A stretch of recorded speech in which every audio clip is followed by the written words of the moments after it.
ابھی فنش نہیں کرنی نا؟ یس نہیں ہے، یہ تو فنش ہے کہ ختم ہو جائے گی.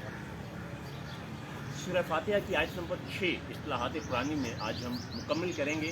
اس میں جو اصطلاح ہے وہ تو انامتا ہی ہے، لیکن باقی الفاظ جو ہیں صراط کو چونکہ ہم کر چکے ہیں، تو صراط جو ہے اس میں نے آپ کو راستہ جو ہے وہ کس قسم کا راستہ اور اس سے کیا مراد ہے وہ ہم کر چکے ہیں.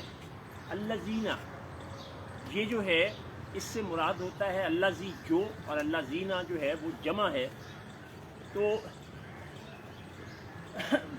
وہ راستہ جس کی خواہش کا اظہار کیا گیا وہ کون سا ہے کہ اے اللہ ان لوگوں کے راستے پہ چلا کہ جن پہ تو نے انعام کیا ہے، جن لوگوں پہ تو نے انعام کیا ان لوگوں میں لکھ دے نام میرا.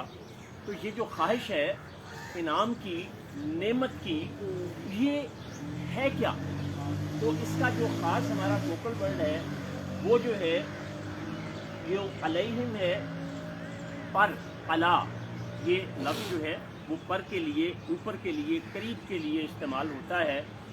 تو انتا جو ہے یہ ہمارا آج کا اصل موضوع ہے، جس کا مادہ ہوتا ہے نون عین میم، نام. عرب میں ایک پودا ہوتا ہے تنما، وہ پودا جو ہے اس کو تنعمہ کہتے ہیں، اور اسی سے یہ نعمت جو ہے یہ لفظ وجود میں آیا. وہ پودا جو ہے اس کی خاصیت یہ ہوتی ہے کہ وہ پانی سے بھرپور ہوتا ہے، ہر وقت وہ تر و تازہ رہتا ہے. اس میں بلندی پائی جاتی ہے، اس میں بلندی کے ساتھ ساتھ وہ اوپر کو بڑھتا ہے، دیکھنے کو بہت اچھا لگتا ہے، اور پھر اپنے اندر بہت سارے فائدے رکھتا ہے، دیکھنے کو خوشنما لگتا ہے، دلکش ہوتا ہے. تو وہاں سے یہ لفظ جو ہے یہ ڈرائیو ہو کے ہم تک پہنچا ہے. نام جو ہے وہ ایک کپڑے کو بھی کہتے ہیں جو بڑا قیمتی اور خوبصورت کپڑا ہوتا ہے پہننے کا، اور اسی سے کچھ نام جو ہم بچوں کے رکھتے ہیں، منعم، انم، انعام، نعیم، نائمہ، یہ سارے نام جو ہیں اس کا مادہ یہی نون عین میم ہوتا ہے، جہاں سے یہ لفظ جو ہیں وہ بنے ہیں. تو یہ تو ہو گیا اس کے لغوی معنی. اور عرب کلچر میں ایک پودا ہے جس کو یہ کہتے ہیں، اور اس پودے کی یہ خاصیت ہوتی ہے. تو دراصل ہم دعا کرتے ہیں کہ اے اللہ جس طرح سے وہ پودا خوبصورت ہوتا ہے، اس میں تازگی ہوتی ہے، اس میں زندگی ہوتی ہے، کیونکہ پانی زندگی کی علامت ہے، وہ اس سے بھرپور ہوتا ہے. تو اسی طرح سے ہمیں بھی زندگی میں بلندی، آسانی، خوشی اور آسودگی عطا فرما. اب یہ بات صرف یہی نہیں رکتی، جب ہم اگلی آیت کریں گے کہ جن پر تو نے انعام کیا ہے ہمیں ان میں شامل کرنا، دوسروں میں نہ کرنا. اس کے لیے قرآن جو ہے وہ سورہ بقرہ سے آغاز کرتا ہے کہ وہ نعمتیں جس کا کہ تم پر انعام کیا تھا تو تم اللہ کا ذکر کرو کہ اس نے تم پر انعام کیا ہے. اب وہ انعام کیا ہے؟ ذرا نعمت کو ایک مثال سے سمجھیے. ہم ایک لقمہ دال اور روٹی کا، یعنی روٹی کا ایک ٹکڑا توڑ کے اس دال میں لگا کے منہ تک جو لاتے ہیں اور پھر حلق سے نیچے اترتا ہے، ذرا اس کو غور کرنا شروع کریں تو نعمت کی ڈیفینیشن سمجھ آ جائے گی کہ جن کو تو نے نوازا ہے.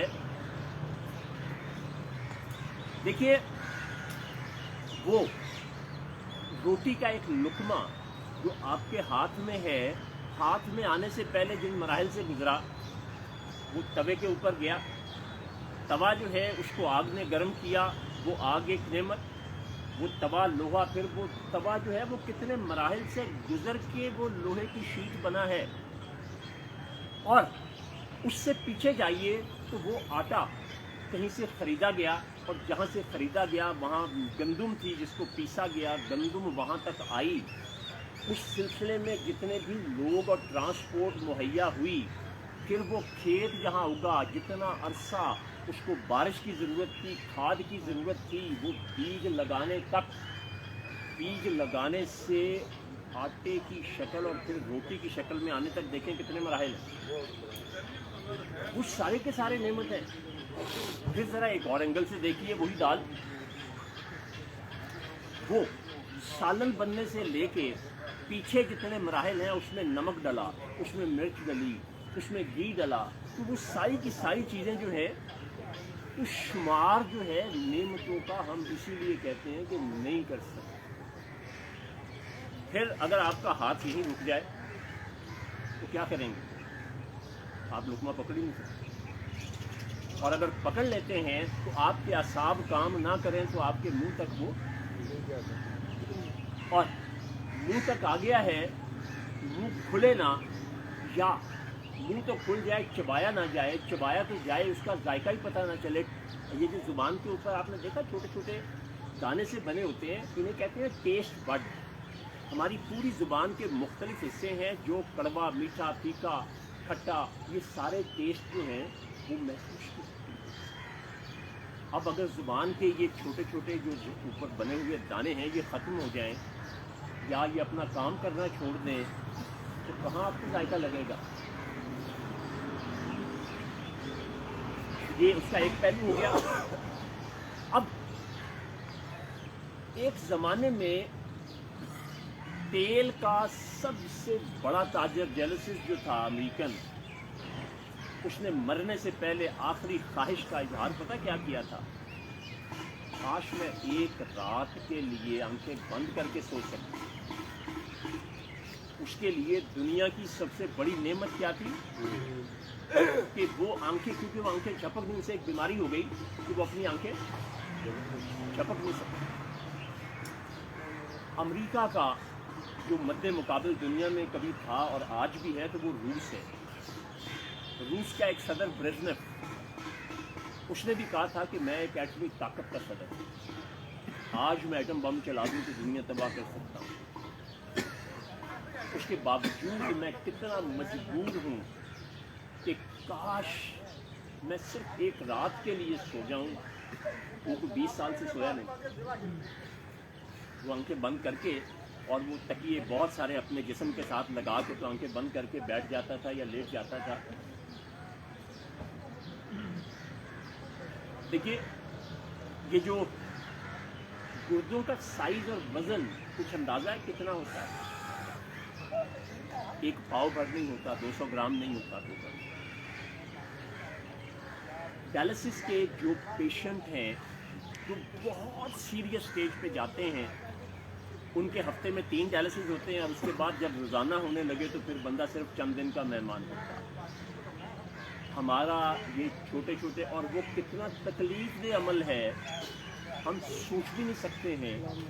4-5 گھنٹے تو مشین پہ رہنا، پورے جسم کا خون، ذرا غلطی ہوئی مشین سے وہ جو پائپ الگ ہوا تو سارا خون بدن کا، اور اس کے بعد 2-4 گھنٹے طبیعت نڈھال رہتی ہے۔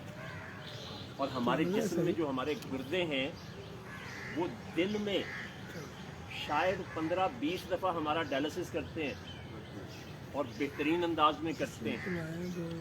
ڈائلسس کا خرچہ 3000 سے 10,000 روپے تک ایک ڈائلسس کا ہوتا ہے۔ اب آپ دیکھیں آپ کے دن میں 10, 15, 20 ڈائلسس ہو رہے ہیں، اور آپ کو، تو یہ نعمت جو ہے اس کو سمجھنے کے لیے کوئی بہت بڑی چیز آپ کے پاس نہیں ہونا چاہیے وہ۔ اور پھر ایک اور بڑی بات یاد رکھیے